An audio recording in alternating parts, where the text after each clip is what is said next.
Fala aí pessoal, aqui quem fala sou eu, Luquinhas, e eu estou aqui para mais um vídeo no Minecraft Pocket Edition. E hoje pessoal, trazendo um mod muito legal que é o mod With, um mod que você pode ter filho, sogro, sogra, assim como fala, né? Não sei muito bem não. E o bom, pessoal, é que quando você tem um filho, depois de um tempinho, eles crescem. Pessoal, tá aqui, né?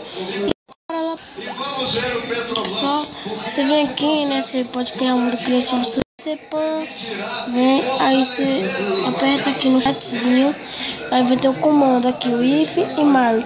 Aí você aperta aqui barra if, vou apertar primeiro o if, né? Ou barra o if. Aí você ganha essa nozinha.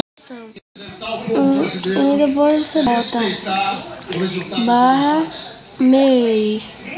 Aí vem isso aqui, vem uma mulher. Para você ter filho com essa mulher, você precisa fazer isso aqui. Você aperta no anelzinho, aí pô, ela voa. Você vem aqui nesse coraçãozinho, né, no love. Aí você toca nela e sem o filhote. E pessoal, vou dar um corte aqui para quando tiver com a população inteira, né?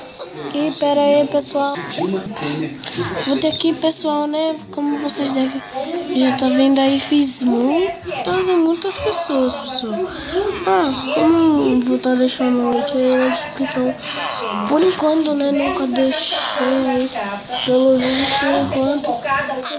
Você vai na Play Store, aí você procura mods for Minecraft, aí você aperta, aí lá vai ter assim, você vai procurar, aí você vai descendo, aí vai ter um if, aí você baixa, mas foi o primeiro que aparecer, vai aparecer assim uma tela quadrada, é o símbolozinho assim do Minecraft e um negócio dentro, tipo assim, das configurações. Aí você aperta e aí vai estar lá baixando, né?